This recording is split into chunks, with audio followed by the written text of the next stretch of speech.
이것은 스승의 목소리이다. 외침과 어루만짐이다. 이 목소리가 회개하기를 원치 않는 사람들에게 말할 때에는 외침이 되고, 비록 불완전하더라도 하느님과 그분의 말씀을 찾아내려는 착한 뜻을, 하느님과 그분의 말씀을 찾아낸 다음에는 자기를 거룩하게 하려는 착한 뜻을 가진 사람들에게 말할 때에는 어루만짐이 된다. 이 사람들에게는 말씀이 친구의 어루만짐이 되고 예수의 축복이 된다. 114. 띠로에서 끝까지 항구하여라. 이것이 중요한 말이다.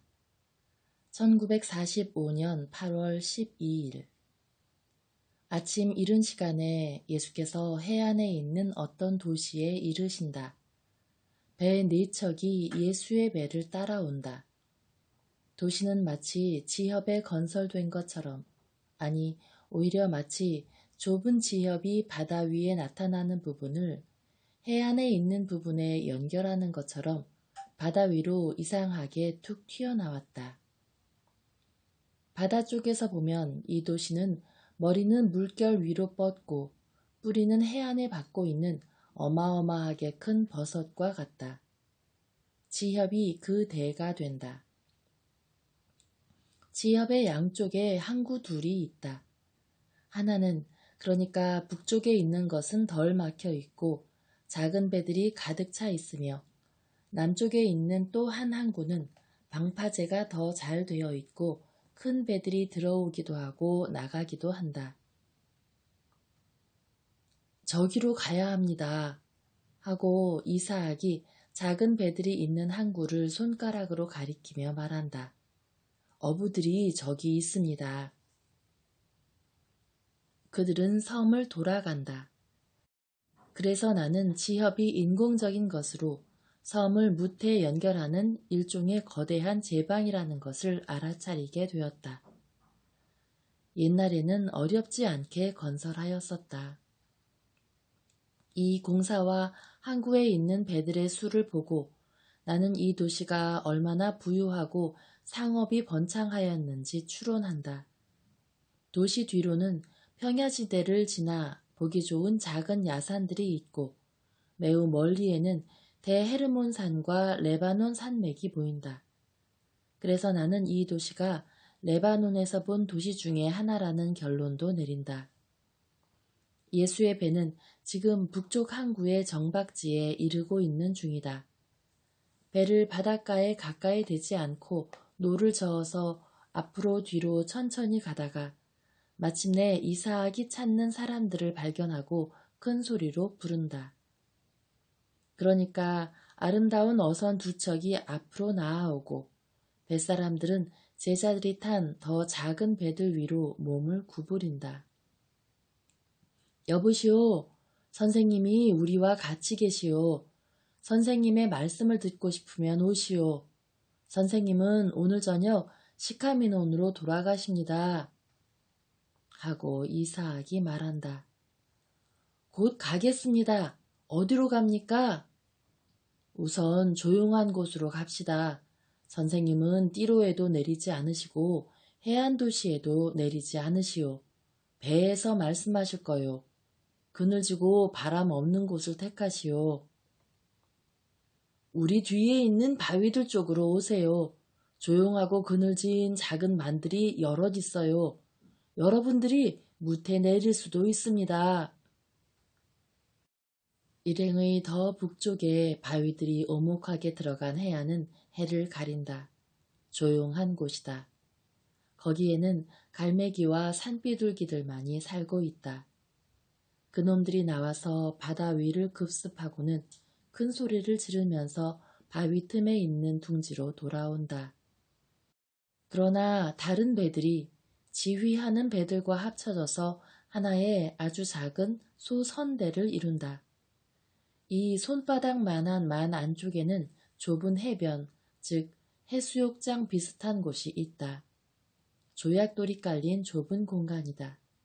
그러나 100명가량을 수용할 수 있다. 그들은 천연 방파제 모양으로 물 위로 솟아있는 넓고 판판한 바위를 이용하며 내려서 소금이 반짝이는 자갈 깔린 작은 해변에 자리를 잡는다. 그들은 햇볕에 바닷바람에 그을린 갈색 피부를 가진 마른 사람들이다. 짧은 속옷을 입어서 그들의 날쌔고 마른 팔다리를 볼 수 있다. 거기 있는 유다인들과의 인종의 차이는 뚜렷한데 갈릴레아 사람들과는 차이가 덜 나타난다. 이 시로 페니키아 사람들은 그들과 더 가까이 살고 있는 사람들보다는 꽤 멀리 떨어져 있는 펠리시대 사람들과 더 비슷한 것 같다. 적어도 내가 보는 사람들은 그렇다. 예수께서는 해안을 등지시고 말씀을 시작하신다. 열왕기에 보면 3년 이상이나 세상을 괴롭힌 가뭄과 기근의 시절에 어떻게 주님이 엘리야에게 시돈의 사렙다에 가라고 명령하셨는지에 대한 이야기가 있습니다. 주님께는 당신 백성을 어떤 장소에서든지 배불리 먹이실 수 있는 방법들이 없지 않았습니다. 그리고 이 도시에는 식량이 넉넉했기 때문에 엘리야를 사렙다로 보내신 것은 아닙니다. 아닙니다. 그곳에서도 사람들이 벌써 굶어 죽어가고 있었습니다. 그러면 하느님께서 왜 티스벳 사람 엘리야를 그리로 보내셨습니까? 사렙다에는 마음이 고든 여인이 있었는데 어린 아들을 둔 과부요 거룩한 여인이었습니다. 그 여인은 가난하고 외톨이였지만 그 무서운 벌에 반항하지 않았고 굶주리는데도 불구하고 이기적이 아니었고 불순종하지도 않았습니다. 하느님께서는 이 여인에게 3가지 기적을 주셔서 우대하고자 하셨습니다. 하나는 목이 마른 엘리야에게 그 여인이 갖다 준 물에 대한 것이었고, 둘째 것은 밀가루가 한 줌밖에 남지 않았는데 그것을 가지고 재 속에 넣어서 구워낸 작은 빵에 대한 것이었고, 셋째 것은 예언자를 환대한 데 대한 것이었습니다. 주님은 그 여인에게 빵과 기름을 주셨고 아들의 생명을 주셨고 하느님의 말씀에 대한 지식을 주셨습니다. 여러분이 보다시피 애덕의 행위는 육체를 배불리 먹이고 죽음의 고통을 없애줄 뿐 아니라 영혼에게 주님의 지혜를 가르치기도 합니다. 여러분은 주님의 종들에게 숙소를 주었는데 주님은 여러분에게 지혜의 말씀을 주셨습니다. 주님의 말씀이 도달하지 않는 이 땅에 자선의 행위가 그것을 가져왔습니다. 나는 여러분을 예언자를 받아들인 사렙다의 하나밖에 없는 여인에 비교할 수 있습니다. 여러분도 여기에 예언자를 맞아들인 유일한 사람입니다. 왜 그러냐 하면 만일 내가 시내에 들어갔더라면 부자들과 유력자들이 나를 맞아들이지 않았을 것이고 분주한 상인들과 큰 배의 선원들은 나를 본체 만체 했을 것이고 그래서 내가 온 것은 성과가 없었을 것입니다. 이제는 내가 여러분을 떠날 참인데 여러분은 이렇게 말할 것입니다.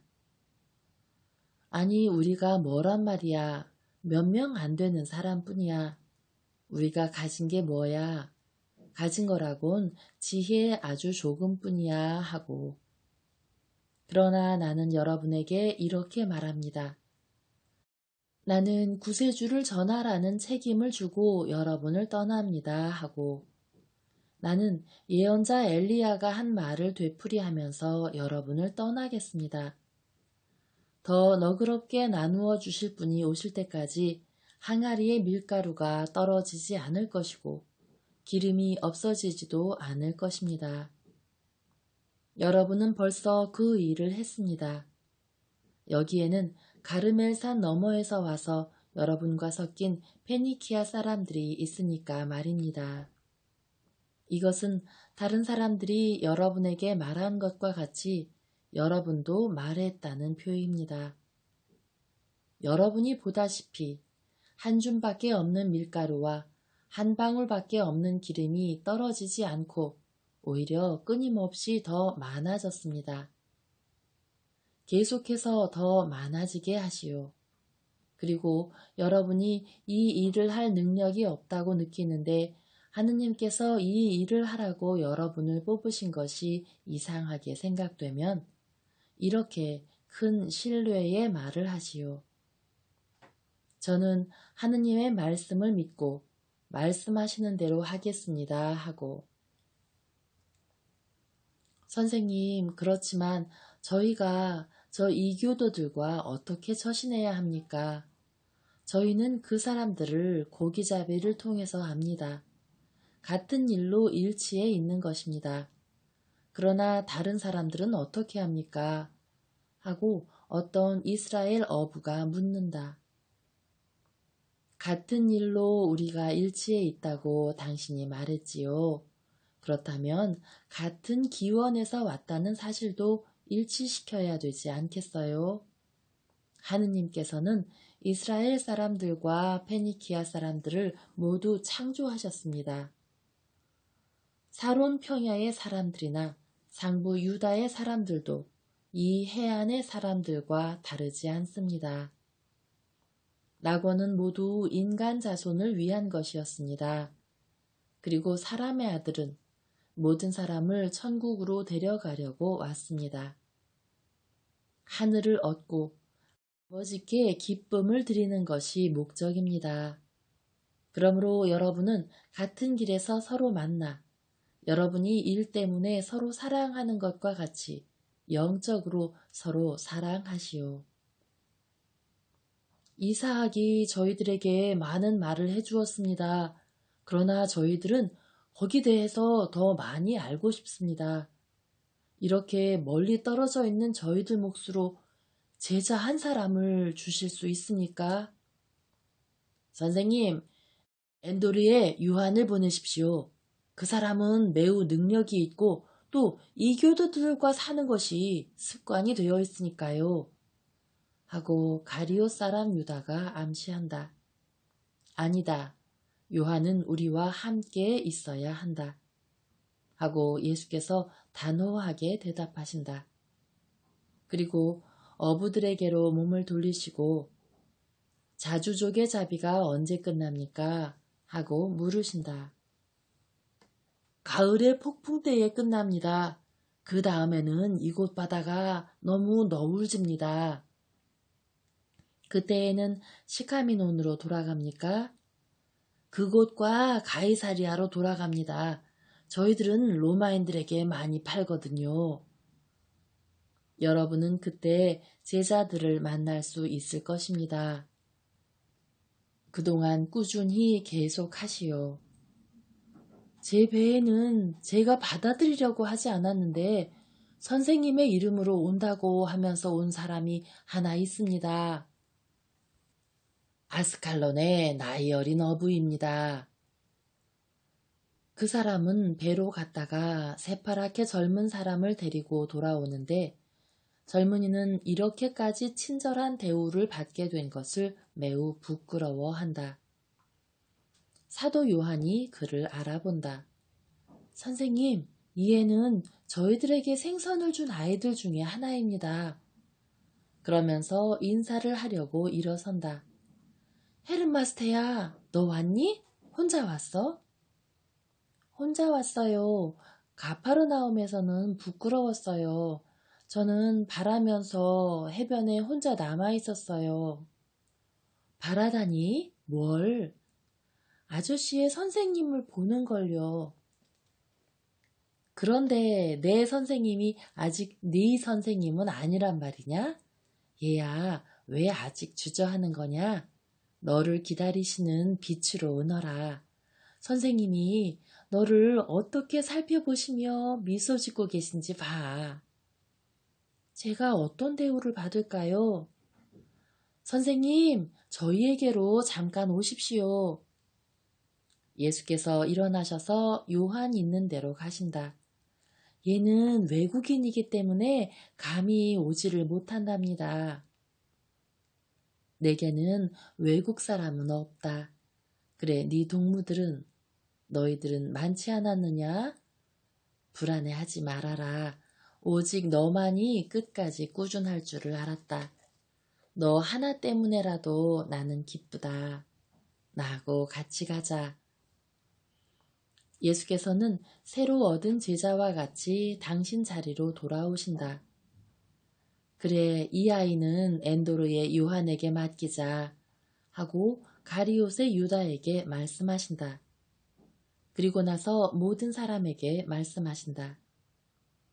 한때의 광부가 보물들이 들어있다는 것을 아는 갱 속으로 내려갔습니다. 그러나 보물들은 땅속 깊은 곳에 잘 감추어져 있었습니다. 그래서 그들은 파기 시작했습니다. 그러나 땅은 단단하고 일은 힘들었습니다. 많은 사람이 실증이 나서 곡괭이를 내던지고 가버렸습니다. 어떤 사람들은 작업 반장을 비웃고 거의 바보 취급을 했습니다. 또 어떤 사람들은 그들의 운명과 일과 땅과 금속의 책임을 돌리면서 성을 내며 땅속을 두드려서 광맥을 산산조각을 내서 못쓰게 만들어 놓고 나서 모든 것을 망쳐놓고 아무 성과도 올리지 못한 채 역시 가버렸습니다. 이제는 제일 꾸준한 사람 하나밖에 남지 않았습니다. 그 사람은 저항하는 지층을 부드럽게 다루어서 아무것도 망치지 않으며 땅을 뚫고 시험을 해보고 더 깊이 팠습니다. 그 사람은 마침내 귀금속의 굉장한 광맥을 발견하고야 말았습니다. 광부의 꾸준함은 상을 받았습니다.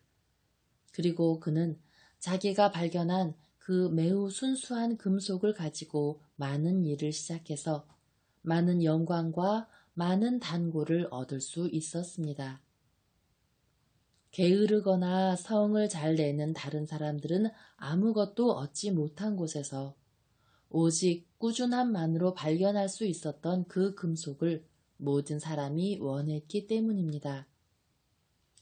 그러나 발견된 금도 아름답게 되고 금은 세공사에게 쓰일 수 있는 알맞은 상태가 되기 위해서는 다루어지겠다는 꾸준한 뜻이 있어야 합니다.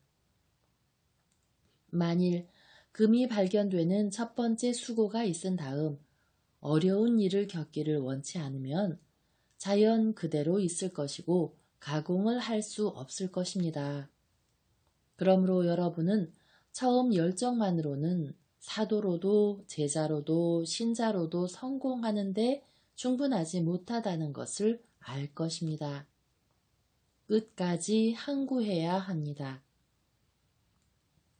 헤르마스테아의 동무는 많았습니다. 그리고 뜨거운 열광으로 모두 오기로 약속했었습니다. 그런데 이에 하나만이 왔습니다. 내 제자들은 많고 또 점점 더 많아질 것입니다. 그러나 반의 3분의 1만이 끝까지 제자로 있을 수 있을 것입니다. 끝까지 중요한 것, 이것이 중요한 말입니다. 모든 좋은 일에 있어서 그렇습니다. 여러분은 자주조개를 잡으려고 3단 그물을 칠 때에 혹 한 번만 치고 맙니까? 아니지요. 한 번이 아니라 몇 시간 동안, 며칠 동안, 몇 달 동안 치고 또 치고 그렇게 하면 여러분과 여러분 가족의 먹을 것과 안락을 얻게 되니까 다음 해에도 그곳에 또 올 작정을 합니다. 그런데 하느님의 이익, 그리고 여러분이 신자이기만 하면 여러분의 영혼의 이익, 그리고 여러분이 제자들이라면 여러분의 영혼과 여러분의 형제들의 영혼의 이익이라는 더 중요한 일에 대해서 달리 행동하려고 하겠습니까? 내가 분명히 말합니다만 영원한 옷의 자줏빛을 빼내기 위해서는 끝까지 꾸준해야 합니다. 그럼 이제 돌아가는 시간까지 친한 친구로 지냅시다.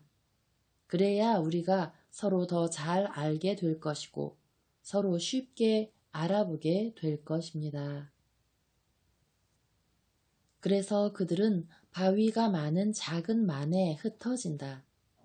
그들은 바위에서 뜯어낸 섭조개와 개들, 그리고 작은 그물로 잡은 고기들을 굽는다. 그리고 지진으로 인해서나 또는 파도로 인해서 바위로 된 해안에 생긴 동굴 속에서 마른 해초를 깔고 잠을 잔다. 그동안 하늘과 바다는 눈부시게 파란 빛깔로 수평선에서 만나 서로 얼싸안고 갈매기들은 회전목마 같이 바다에서 둥지로 계속해서 날아들며 소리를 지르고 날개를 친다. 숨이 막힐 정도로 더운 이 시간에 들리는 것이라고는 물결 찰랑거리는 소리와 갈매기의 울음소리 뿐이다.